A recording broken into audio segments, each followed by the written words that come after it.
Welcome to the Deep Dive. Today we're embarking on a journey into the world of an aircraft that really feels like it flew straight out of science fiction. We are talking about the B-2 Spirit Bomber.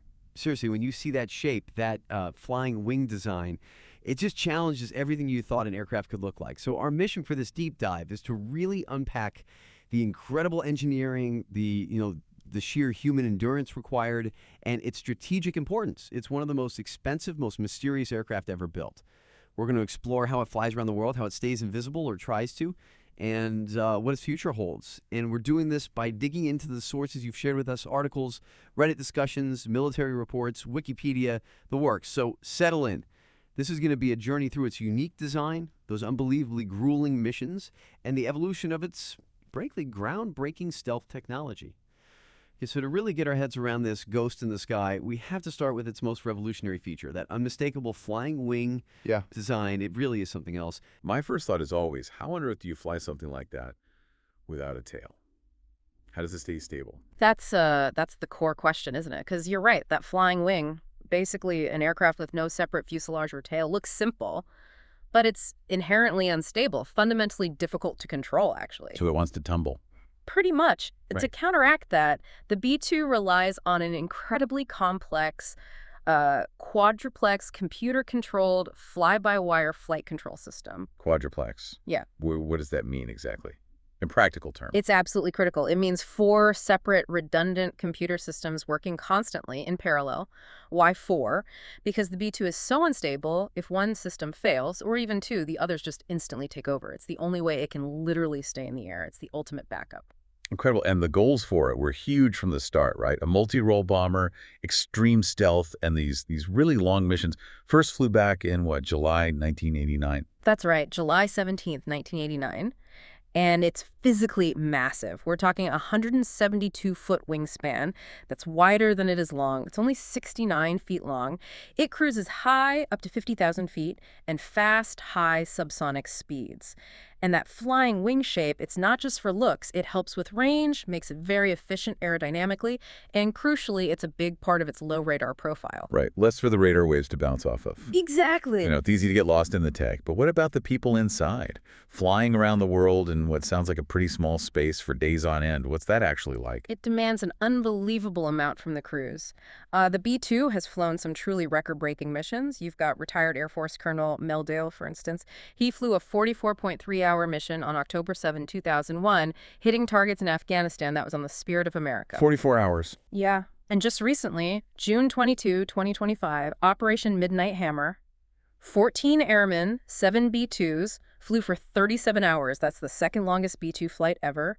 They struck Iranian nuclear sites, dropped 75 precision munitions, including 14 of those huge, massive ordnance penetrators. 14 MOPs, wow. And for the crews on these flights, Dale mentioned, it's less about the far-off target and more about, quote, making sure we get to the next air refueling on time, breaking it down, just surviving shift to shift, refueling to refueling. So beyond just the time, what are the mundane details that become absolutely critical? Staying hydrated, dodging thunderstorms, things like that. Exactly. Those mundane things are life or death, almost. It's a 2-person crew, pilot on the left, mission commander on the right.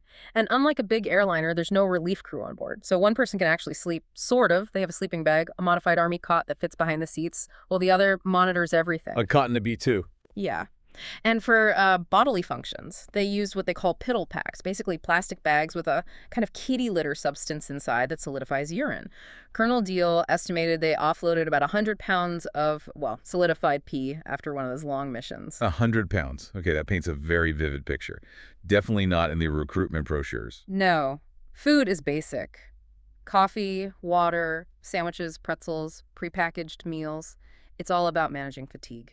And that fatigue must be intense. You mentioned they use go pills, amphetamines to stay alert. Deal said they definitely accelerate the heart rate, and it's not a fun feeling. How does the Air Force manage that, pushing people to the limit like that? Well, that's the strategic challenge, isn't it? You have this incredible global reach capability, but it's limited by the endurance of just 2 people. It forces the Air Force to look at everything, crew rotations, better human interfaces for future aircraft. And the need for these long flights isn't going away, especially thinking about the vast distances in the Pacific. They're trying things like sleep pods, wearable health monitors to try and maximize performance. But as DL said, after that 44-hour mission, landing back on solid ground, we were just glad to be back on terra firma. Yeah, I can only imagine. It's fascinating, the sheer mental and physical strength needed, totally separate from just the technology itself. But speaking of technology, let's pivot to the heart of the B-2's legend, the stealth. How did they actually make this giant wing nearly invisible? This is where it gets really interesting. Right, the low observable characteristics. The basic idea is simple enough. Build an airframe that either deflects radar signals away or absorbs them, so very little energy bounces back to the radar receiver. Now, if you look back at the earlier stealth aircraft, the F-117 Nighthawk, The sort of blocky, triangular one. that's the one. Its shape came from the limits of early computers. They could really only model reflections off flat surfaces, panels, so you got that faceted look. It was okay at suppressing what are called specular reflections, direct bounces, but it struggled with energy traveling along the surface waves, especially escaping from panel gaps or sharp edges. Plus, the F-117 had limitations. Couldn't carry its own radar, needed support aircraft like the EF-111 jamming plane, and honestly, its payload wasn't huge. It's not really considered viable against modern defenses now, except maybe for testing. So the B-2 is a big step up from A that. huge lead, yeah. By the 1980s, computers were much more powerful. They could model reflections off curved surfaces, so the B-2 has this much smoother, continuously curving shape that drastically reduced those edge waves and surface reflections. You can even see specific edge treatments on the wings, those lighter colored triangular bits. Yeah, I've seen photos. Those are made of special radar-absorbent materials, RAM, specifically designed to disrupt any energy traveling along the wing edges. Okay, so that's the shape. We hear the radar signature is like a seagull. Is that just radar, though? Or is it stealthy in other ways, too? Infrared, sound, sight? Great question. It's definitely a multi-layered approach. For radar, yes, the clean flying wing shape is inherently low observable. That reported radar cross-section, RCS, of about 0.1 square meters like a large bird, basically is incredibly small for something so big. Think of radar like a flashlight beam. It needs a flat surface perpendicular to the beam to get a strong reflection back. The B-2's curves scatter that energy in all directions. Pilots even have a classified maneuver, they call it stealth up, that they do when approaching defenses to optimize their profile.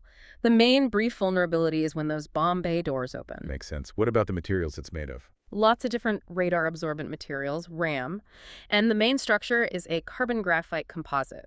RAM itself has evolved a lot.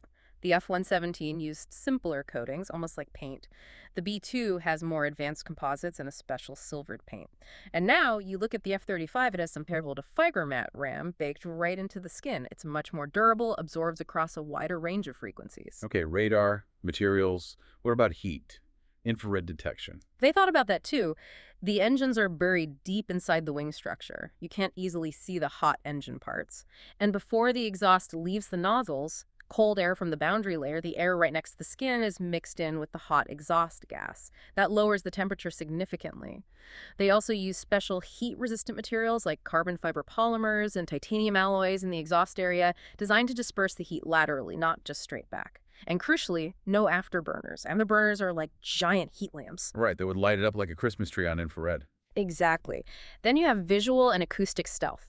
It uses anti-reflective paint, dark undersides to blend in against the sky at high altitude.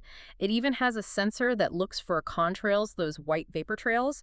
If it detects one forming, it alerts the crew to change altitude. And it's apparently very quiet. At typical combat altitudes, you wouldn't hear it pass overhead. All this tech sounds incredibly sensitive. Does it require special handling? Absolutely. Maintenance is a huge part of keeping it stealthy.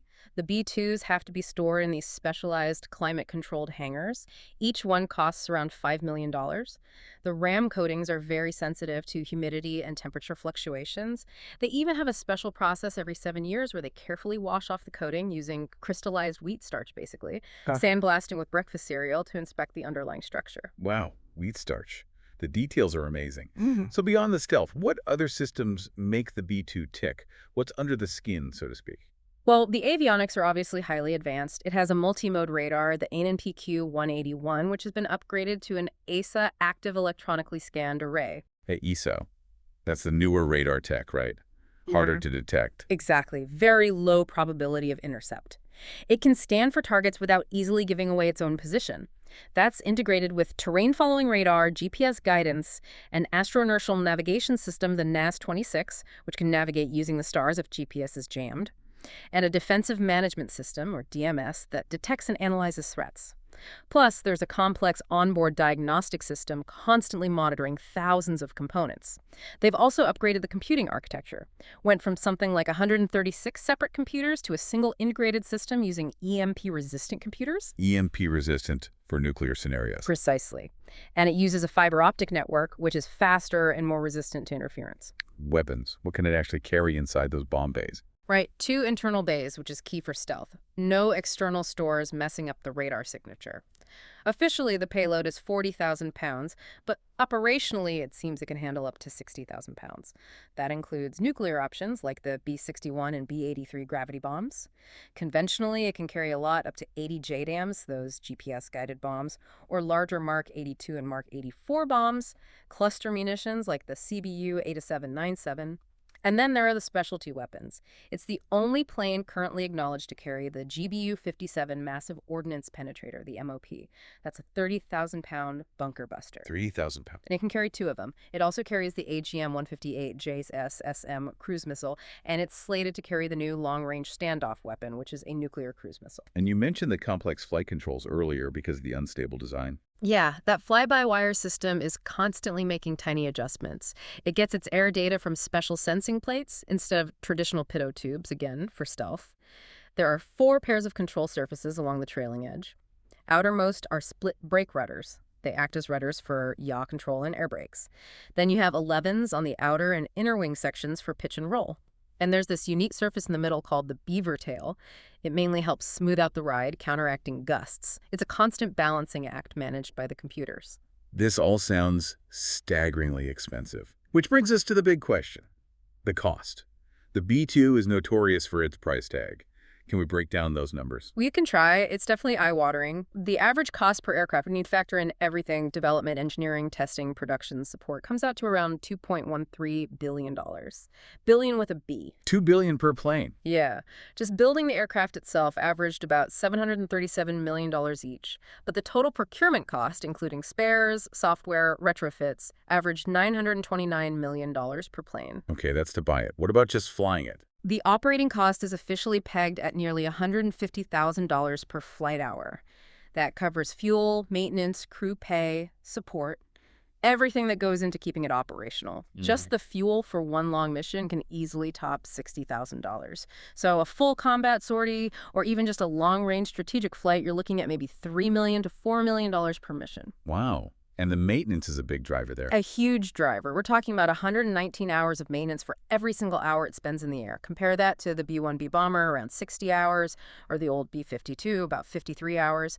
It's incredibly labor-intensive. All the post-flight checks, reapplying stealth coatings, diagnostics, and needing those huge specialized air-conditioned hangars we talked about, that all adds up. So with costs like that, how did this program even survive? Especially after the Cold War ended. I imagine there must have been opposition. Oh, absolutely. Remember, it started as a black project back in 1979. The Advanced Technology Bomber Program, codename Aurora, super secret. They bought and rebuilt an old Ford factory, swore everyone to secrecy, used front companies to buy parts, routine polygraphs for employees, the whole 9 yards. There were even espionage cases. A Northrop employee tried selling secrets to the Soviets in '84. Another sold info to China in 2005.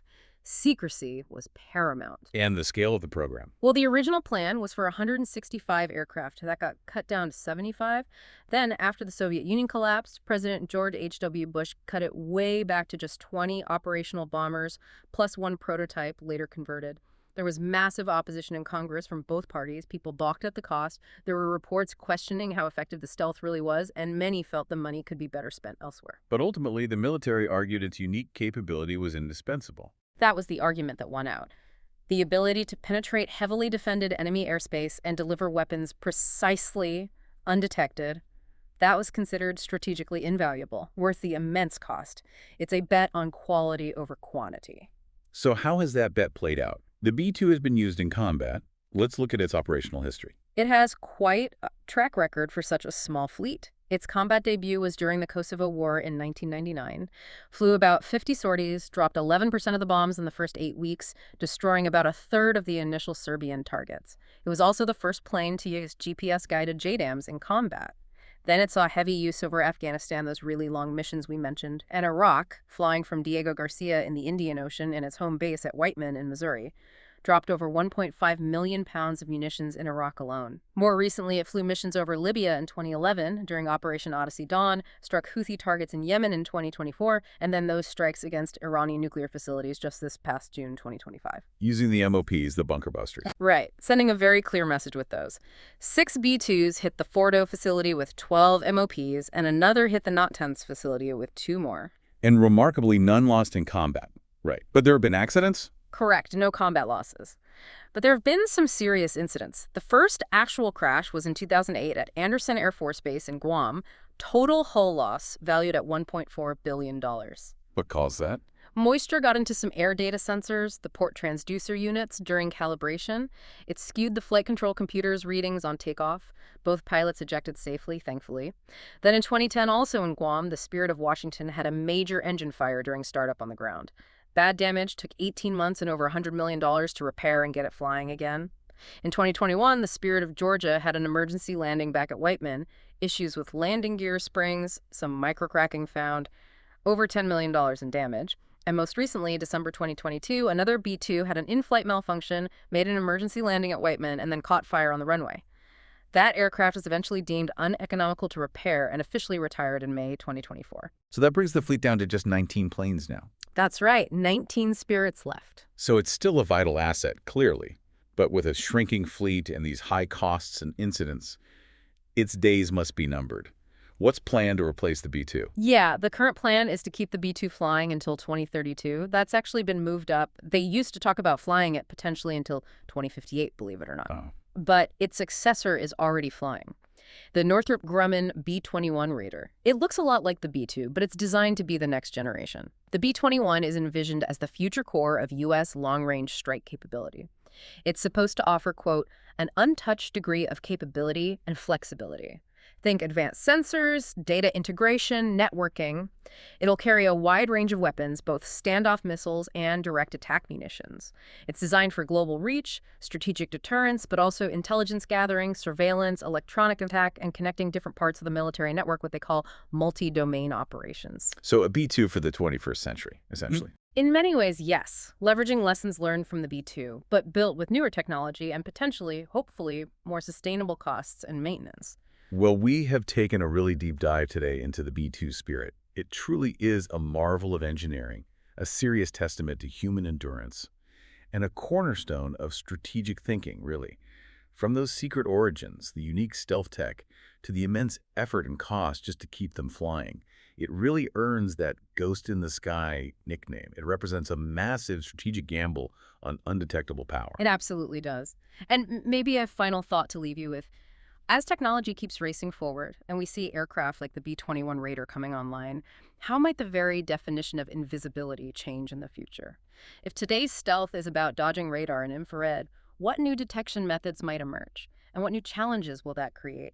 Maybe the piddle-packs of the future won't be about basic human needs, but about managing the flood of data in an even more connected, complex battlefield. What does stealth even mean then?